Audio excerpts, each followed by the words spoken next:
Esses dias um amigo virou para mim e disse: Lu, eu gosto de você porque você sempre foi autêntica.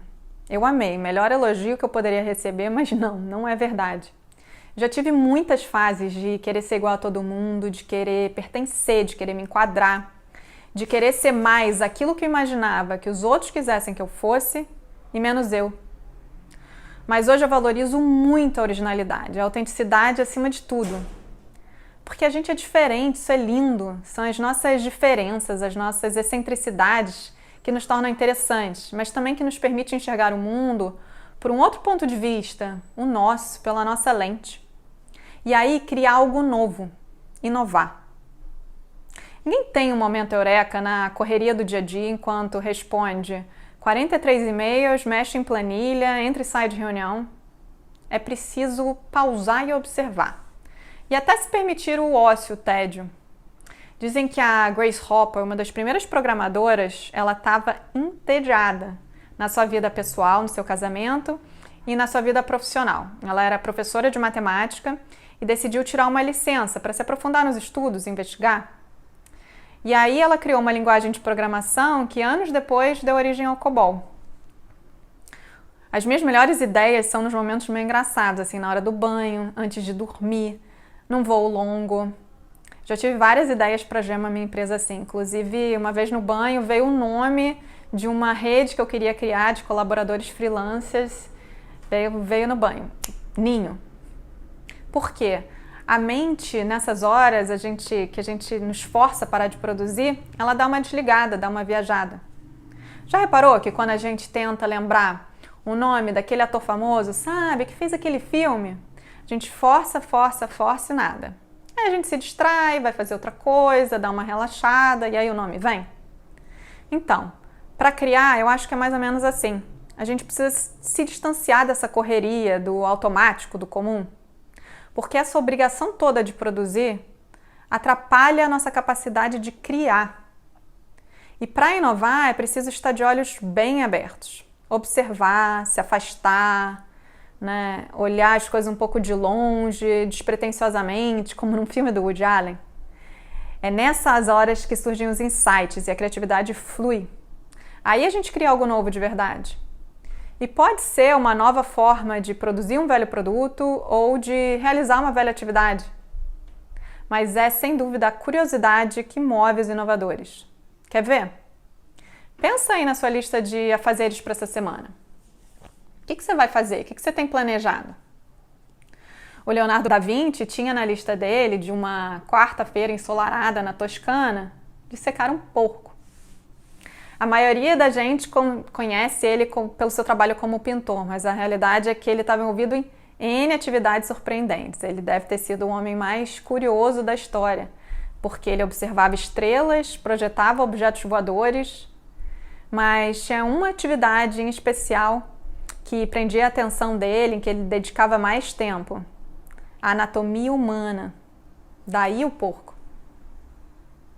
E foi através desses experimentos, dessas investigações, que ele entendeu, por exemplo, mecanismos de torções no coração, que para a ciência da época dele não teve muita relevância, mas que anos depois, né, foi de grande importância para os estudos de insuficiências cardíacas que a gente tem até hoje. Não estou dizendo para a gente sair por aí matando animal, ao contrário, sou radicalmente contra, inclusive testes em animais. E também consigo pensar em uma ou duas coisas mais interessantes para se fazer numa tarde ensolarada na Toscana. Mas o ponto não é esse. O ponto é que se a gente quiser inovar de verdade, a gente precisa deixar a nossa curiosidade aflorar. Pesquisar, observar, experimentar. E a gente não dá espaço para essa criatividade fluir no nosso dia a dia cheio de to-dos, de prazos, de checklists. A gente não se permite sonhar acordado, pensar, refletir. Eu lá tenho tempo para isso, menina? Preciso produzir, time is money. A gente está tão preocupado e ocupado, correndo para chegar em algum lugar, que a gente não percebe o que está acontecendo ao nosso redor. E o pior, para onde a gente está indo? Eu volta e meia dou uma parada para repensar. Recomendo, pelo menos uma vez por ano. Pensar na vida pessoal, no trabalho. Eu costumo viajar uma vez por ano com um grupo do Fórum Econômico Mundial para lugares meio diferentes, meio exóticos, e é uma ótima oportunidade para refletir. para ouvir pessoas diferentes, para estar imerso em culturas diferentes, né? Então sempre acabam surgindo umas ideias e quando eu volto para casa eu me desafio a testar algo diferente. Na viagem do ano passado a gente foi para a Groenlândia, né? Estudar um pouco sobre mudanças climáticas e foi o impulso que eu precisava para organizar uma viagem desse tipo para a Amazônia. Eu nos últimos 9 anos trabalhei com startups, fundei 2 aceleradoras e me envolvi em projetos muito legais de inovação com grandes empresas, né? Nos últimos 2, eu trabalhei e dirigi uma ONG que capacita jovens através da tecnologia. E recentemente eu decidi pausar, refletir, ajustar as velas do barco novamente. Vou começar um novo projeto diferente e que eu estou muito animada. Tem gente que medita, que vai para retiro, que viaja, fica na natureza. Mas é tão importante a gente ter esse tempo pra gente, para nos questionar, para entender e ver as coisas por um outro ângulo. E aí veio o vírus. E tá todo mundo sendo forçado a pausar e refletir. E olhar tudo por um outro ângulo mesmo. Imaginar mudanças de padrões, de comportamento, entender um novo modo de sobrevivência, do ponto de vista de alguns que nunca viveram uma guerra e de outros que já encaram uma guerra todo santo dia. A crise, com todos os problemas que gera, principalmente para empreendedores, pequenos empresários, medo, pressão, estresse, problemas emocionais, é também um ótimo momento que nos força a pensar fora da caixa e dá muitas vezes um empurrão para acelerar algumas coisas, lançar um novo produto, um novo serviço, descontinuar aquilo que já não faz mais sentido, reduzir custo, identificar o que é essencial, testar novos formatos. A Apple foi criada entre 2 recessões. Eu conheço algumas empresas que eram radicalmente contra o home office, que diziam que nunca ia funcionar, foram forçados a trabalhar dessa forma agora, nesse momento, e já disseram que vão continuar depois da pandemia. Já pensou? Na economia de transporte, custo de aluguel, sem falar nos impactos ambientais, no melhor uso do nosso tempo. Uma plataforma de compra e venda de imóveis, por exemplo, ela implementou um processo de escritura digital. Antigamente, vendedor, comprador e escrevente tinham que se reunir em algum lugar, ao vivo, né, para oficializar essa transação. Redes varejistas, né, com centenas de lojas fechadas, estão transformando seus colaboradores em revendedores online. Algumas academias de ginástica estão dando aulas ao vivo pelo aplicativo. Porque as tecnologias elas estão aí para suportar esses momentos, né, acelerar possibilidades, no caso dentro dessa nova realidade nossa remota.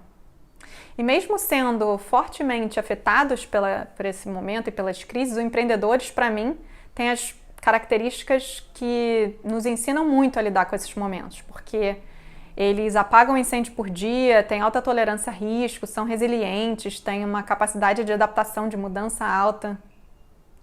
E, né, como dizem, não são as espécies mais fortes nem as mais inteligentes que sobrevivem, e sim aquelas que se adaptam melhor às mudanças. O mundo deu uma chacoalhada, sem dúvida. Existe muita incerteza, muito medo. Querendo ou não, a nossa realidade já mudou, hoje e daqui para frente. A gente está tendo agora uma oportunidade de parar e pensar e refletir, em ressignificar o que é essencial para a gente. O nosso trabalho, a forma de consumo, o nosso sustento.